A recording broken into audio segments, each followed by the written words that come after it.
भगवान शिव कहते हैं, हे पार्वती, अब मैं 7वें अध्याय का महात्म्य बतलाता में अमृत राशि भर जाती है। पाटलिपुत्र नामक एक दुर्गम नगर है जिसका गोपुर द्वार बहुत ही ऊंचा है। उस नगर में शंकुकर्ण नामक एक ब्राह्मण रहता था। उसने वैश्य वृत्ति का आश्रय लेकर बहुत धन कमाया, किंतु न तो कभी पितरों का तर्पण किया और न देवताओं का पूजन ही। वह धनोपार्जन में तत्पर होकर राजाओं को ही भोज दिया करता था।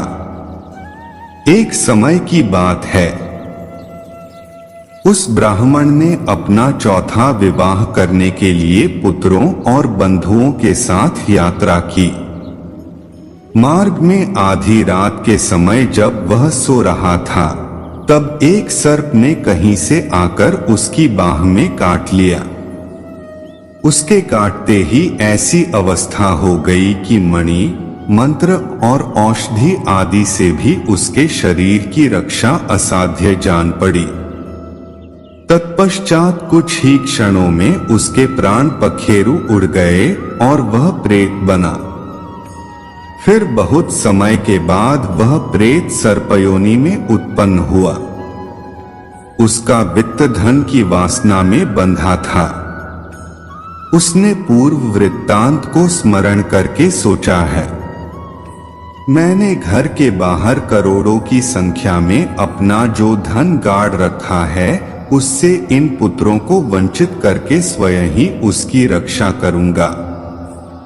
सांप की योनि से पीड़ित होकर पिता ने एक दिन स्वप्न में अपने पुत्रों के समक्ष आकर अपना मनोभाव बताया। तब उसके पुत्रों ने सवेरे उठकर बड़े विस्मय के साथ एक दूसरे से स्वप्न की बातें कही। उनमें से मंझला पुत्र कुदाल हाथ में लिए घर से निकला और जहां उसके पिता सर्पयोनि धारण करके रहते थे, उस स्थान पर गया। यद्यपि उसे धन के स्थान का ठीक ठीक पता नहीं था, तो भी उसने चिन्हों से उसका ठीक निश्चय कर लिया और लोभ बुद्धि से वहां पहुंचकर बॉबी को खोदना आरंभ किया। तब उस बॉम्ब से बड़ा भयानक सांप प्रकट हुआ और बोला है, ओ मूढ़, तू कौन है? किस लिए आया है? यह बिल क्यों खोद रहा है? किसने तुझे भेजा है? ये सारी बातें मेरे सामने बता। पुत्रा, मैं आपका पुत्र हूं। मेरा नाम शिव है। मैं रात्रि में देखे हुए स्वप्न से विस्मित होकर यहाँ का सुवर्ण लेने के कौतूहल से आया हूँ। पुत्र की यह वाणी सुनकर वह सांप हंसता हुआ उच्च स्वर से इस प्रकार स्पष्ट वचन बोला, यदि तू मेरा पुत्र है तो मुझे शीघ्र ही बंधन से मुक्त कर। मैं अपने पूर्वजन्म के गाड़े हुए धन के ही लिए सर्पयों में उत्पन्न हुआ हूँ। पुत्र, पिताजी, आपकी मुक्ति कैसे होगी? इसका उपाय मुझे बताइए, क्योंकि मैं इस रात में सब लोगों को छोड़कर आपके पास आया हूँ। पिता, बेटा, गीता के अमृतमय 7वें अध्याय को छोड़कर मुझे मुक्त करने में तीर्थ, दान, तप और यज्ञ भी सर्वथा समर्थ नहीं है। केवल गीता का 7वां अध्याय ही प्राणियों के जरा मृत्यु आदि दुखों को दूर करने वाला है। पुत्र, मेरे श्राद्ध के दिन गीता के 7वें अध्याय का पाठ करने वाले ब्राह्मण को श्रद्धापूर्वक भोजन कराओ। इससे निःसंदेह मेरी मुक्ति हो जाएगी। वत्स, अपनी शक्ति के अनुसार पूर्ण श्रद्धा के साथ निर्व्यसी और वेद विद्या में प्रवीण अन्य ब्राह्मणों को भी भोजन कराना। सर्पयोनि में पड़े हुए पिता के ये वचन सुनकर सभी पुत्रों ने उसकी आज्ञानुसार तथा उससे भी अधिक किया। तब शंकुकर्ण ने अपने सर्प शरीर को त्याग कर दिव्य देह धारण किया और सारा धन पुत्रों के अधीन कर दिया। पिता ने करोड़ों की संख्या में जो धन उनमें बांट दिया था, उससे वे पुत्र बहुत प्रसन्न हुए। उनकी बुद्धि धर्म में लगी हुई थी, इसलिए उन्होंने बावली, कुआं, पोखरा, यज्ञ तथा देव मंदिर के लिए उस धन का उपयोग किया और अन्नशाला भी बनवाई। तत्पश्चात 7वें अध्याय का सदा जप करते हुए उन्होंने मोक्ष प्राप्त किया। पार्वती, यह तुम्हें 7वें अध्याय का महात्म्य बतलाया, जिसके श्रवण मात्र से मानव सब पातकों से मुक्त हो जाता है। अथ सप्तमोऽध्यायः। चैप्टर 7। श्री भगवानुवाच मया सक्तं नाह पार्थ योगं युञ्जन्मदाश्रयः असंशयं समग्रं मा यथा ज्ञास्यसि तच्छृणु। 1।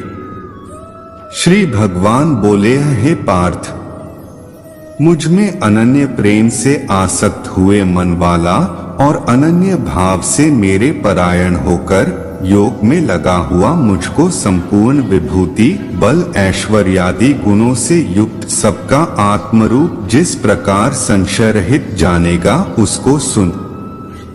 ज्ञान तेह सविज्ञानमिदं वक्ष्यामि शेषतः यज्ञात्वा नेह भूयोन्यज्ञातव्यं वशिष्यते। 2।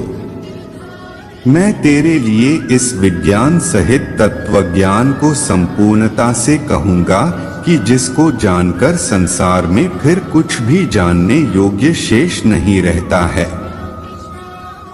मनुष्याणा सहस्रेषु कश्चिद्यत्ति सिद्धे यत्तांपि सिद्धाना कश्चिन्मा वेत्ति तत्वतः। 3।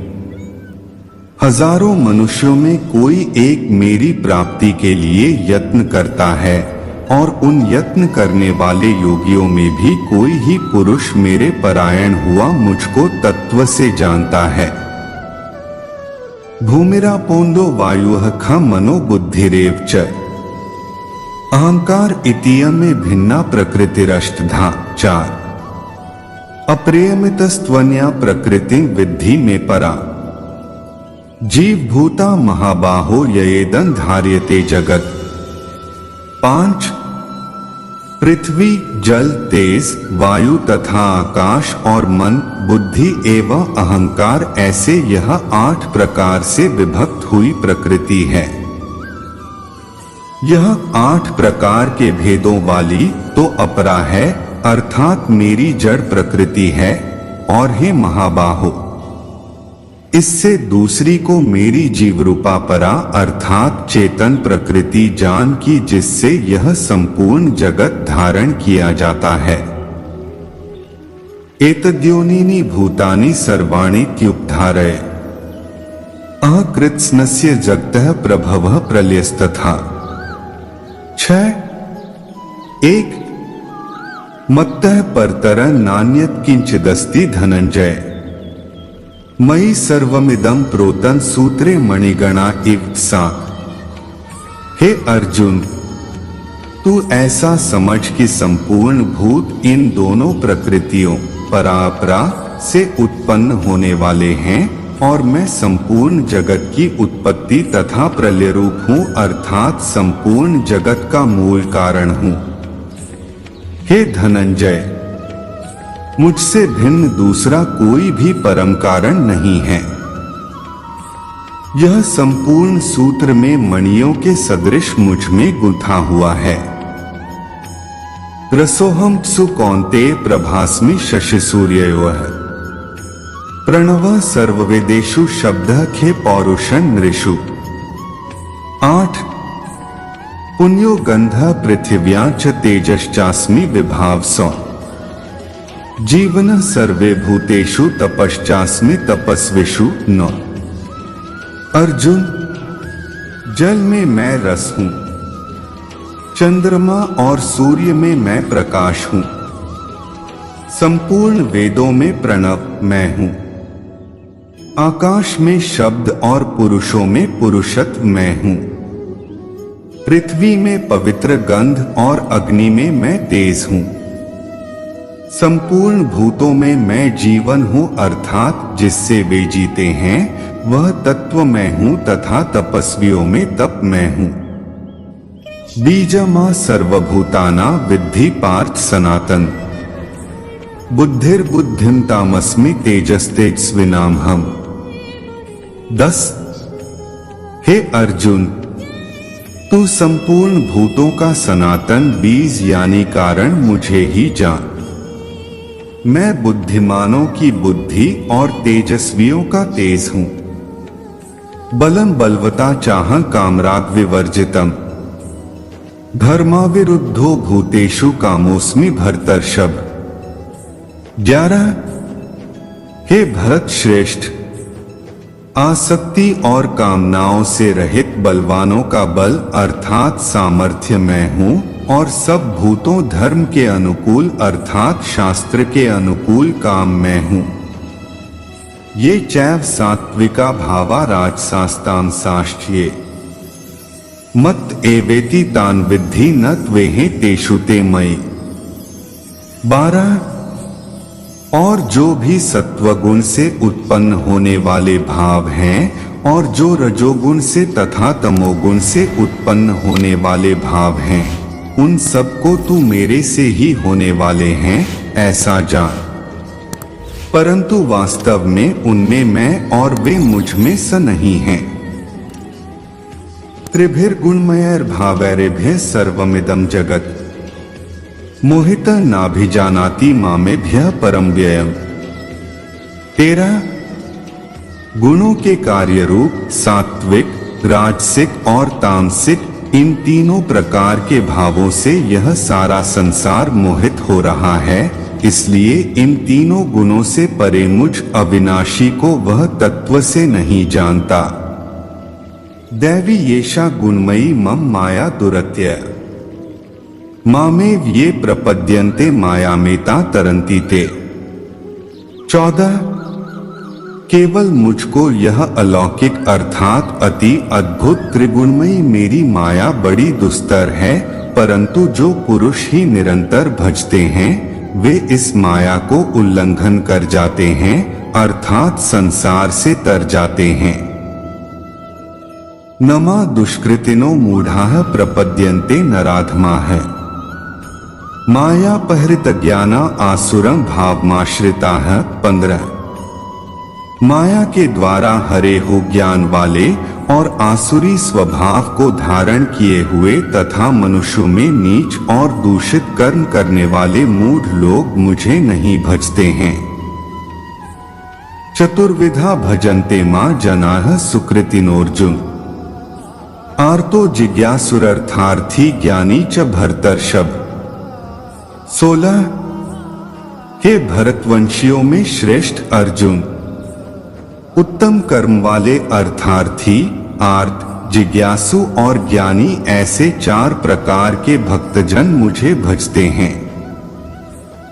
तेषा ज्ञानी नित्य युक्त एक भक्तिर्विशिष्यते, प्रियो हि ज्ञानिनोत्यर्थम हंस च मम प्रियः। 17। उनमें भी नित्य मुझ में एक ही भाव से स्थित हुआ अनन्य प्रेम भक्ति वाला ज्ञानी भक्त अति उत्तम है, क्योंकि मुझे तत्व से जानने वाले ज्ञानी को मैं अत्यंत प्रिय हूँ और वह ज्ञानी मुझे अत्यंत प्रिय हैं। उदाराय सर्व एवैते ज्ञानी त्वात्मैव में मतम, आस्थितः सही युक्तात्मा मामेवानुत्तमा गतिम। 18। ये सभी उदार हैं, अर्थात श्रद्धा सहित मेरे भजन के लिए समय लगाने वाले होने से उत्तम हैं, परंतु ज्ञानी तो साक्षात मेरा स्वरूप ही हैं, ऐसा मेरा मत है।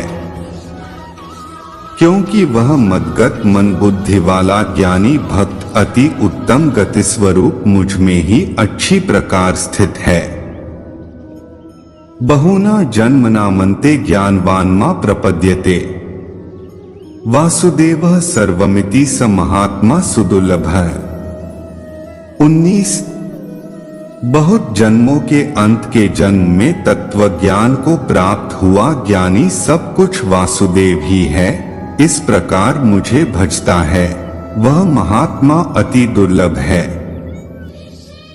कामैस्तैर्हरितज्ञानाः प्रपद्यन्ते न्यदेवताः तन्त नियमास्थाय प्रकृत्या नेताः स्वया। 20 उन भोगों की कामना द्वारा जिनका ज्ञान हरा जा चुका है, वे लोग अपने स्वभाव से प्रेरित होकर उस नियम को धारण करके अन्य देवताओं को भजते हैं, अर्थात पूजते हैं।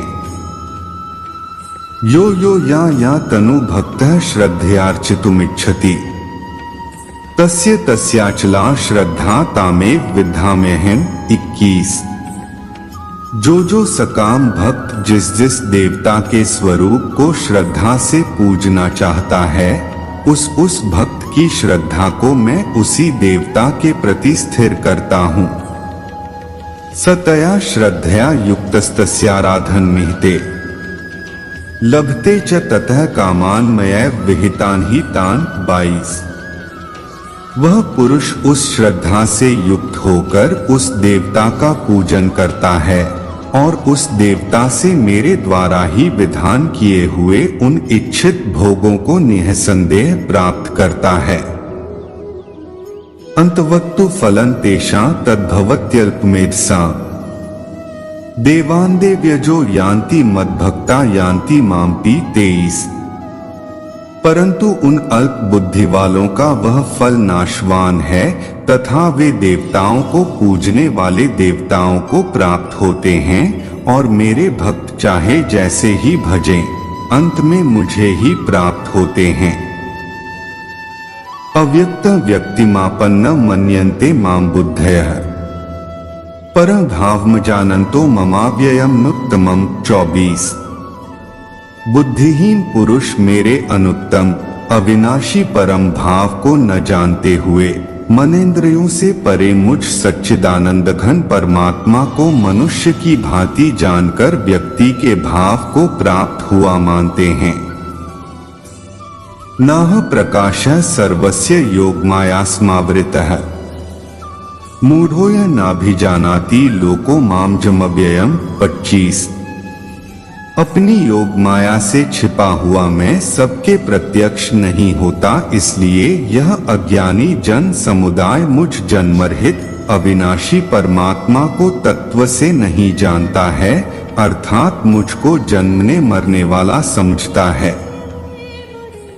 वेदाः समतीतानि वर्तमानानि चार्जुन भविष्याणि च भूतानि मा तु वेद न कश्चन। 26 हे अर्जुन, पूर्व में व्यतीत हुए और वर्तमान में स्थित तथा आगे होने वाले सब भूतों को मैं जानता हूँ, परंतु मुझको कोई भी श्रद्धा भक्तिरहित पुरुष नहीं जानता। इच्छाद्वेष समुत्थेन द्वंद्व मोहेन भारत सर्वभूतानि सम्मोह सर्गे यान्ति परन्तप। 27 हे भरतवंशी अर्जुन, संसार में इच्छा और द्वेष से उत्पन्न हुए सुख दुखादि द्वंद्व रूप मोह से संपूर्ण प्राणी अति अज्ञानता को प्राप्त हो रहे हैं। येषा त्वन्तक्तं पापं जनाना पुण्य कर्मणा ते द्वंद्व मोह निर्मुक्ता भजन्ते मां दृढ़वताः। 28 निष्काम भाव से श्रेष्ठ कर्मों का आचरण करने वाला जिन पुरुषों का पाप नष्ट हो गया है, वे राग द्वेषादिजनित द्वंद्व रूप मोह से मुक्त और दृढ़ निश्चय वाले पुरुष मुझको भजते हैं। जरामरण मोक्षाय मामाश्रित्य यतन्ति ये ते ब्रह्मा तद्विदुः कृत्स्नमध्यात्म कर्म चाखिलम्। 29 जो मेरे रण होकर जरा और मरण से छूटने के लिए यत्न करते हैं, वे पुरुष उस ब्रह्मा को तथा संपूर्ण अध्यात्म को और संपूर्ण कर्म को जानते हैं। साधिभूताधिदैवमा साधियज्ञं च ये विदुः प्रयाण कालेपि चमाते विदुर्युक्त चेतसः 30।